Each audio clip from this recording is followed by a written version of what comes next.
The ghost of prosperity.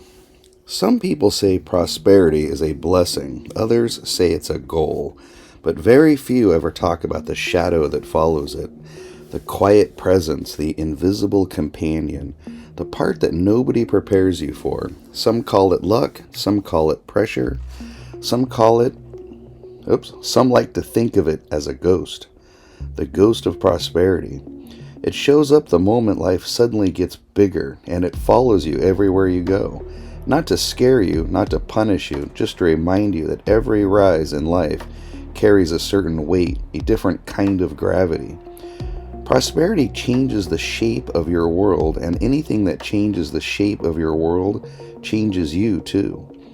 Most people imagine prosperity as a door that swings open, a bright moment, a chance to breathe, a relief, and it can be all those things.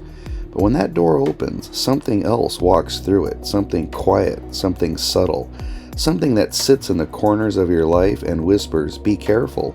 The world is bigger now, and bigger worlds come with bigger consequences." That whisper is the ghost of prosperity. It's the feeling you get when things are going well, but you suddenly notice how fragile everything becomes. It's the moment you finally get the thing you've been chasing, and then feel a strange pressure to protect it, or live up to it, or keep it going, even if you don't know how. Prosperity brings opportunity, yes, but it also brings speed, and speed brings risk. Sometimes risks you didn't even know existed before. Before prosperity, your world is smaller, safer, predictable in its limits.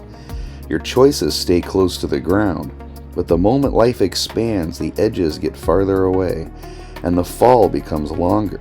That's when the ghost starts to follow you, not to frighten you, but to remind you that the new ground requires new balance. Think about the people you've seen rise quickly, people who suddenly get success or money or attention or influence. Most of them don't fall because they're reckless. They fall because they entered a world faster than they could adapt to it. That's the ghost at work, not as an enemy, but as a boundary, a reminder that prosperity is not a place to stand still. It's a place that asks you to grow, quickly and carefully, and sometimes painfully.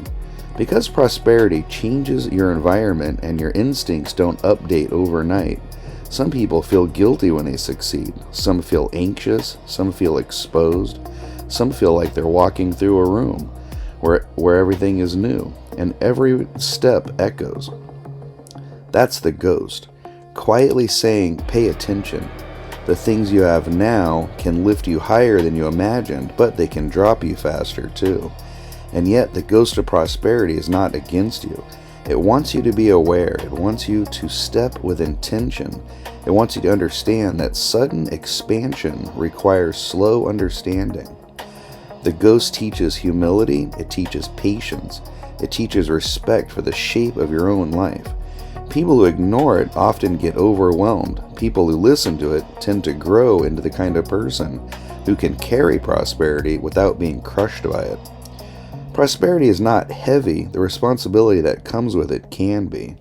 And that is what the ghost helps you see.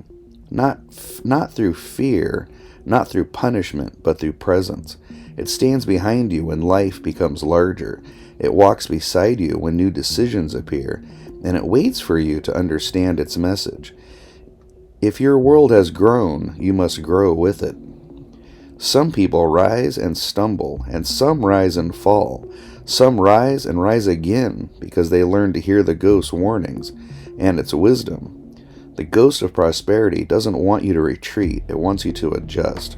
Prosperity is not the finish line. It's the beginning of a new terrain. A terrain where your old instincts may no longer be enough, and your new instincts haven't fully formed yet. The ghost walks with you until they do. Until the new world stops feeling so new, until the blessings stop feeling so sharp, until you understand the wider space you now live in. Because prosperity is not just a gain, it is an expansion.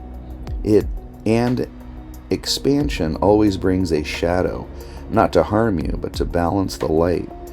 So if prosperity comes to you in money and opportunity and success and attention, and you feel that strange pressure, that quiet fear, that sudden awareness of how delicate everything is, don't run from it.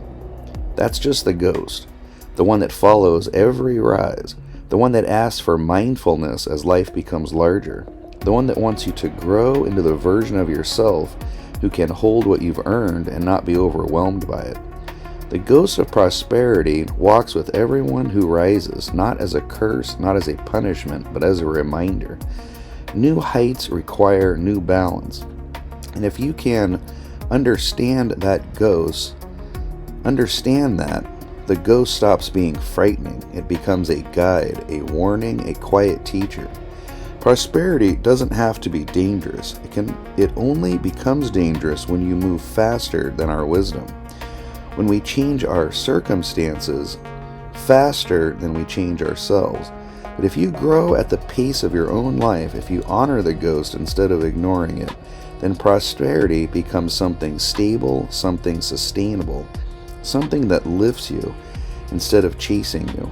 And maybe that's all the ghost ever wanted, for you to move with awareness in the world that just expanded. The ghost isn't there to haunt you.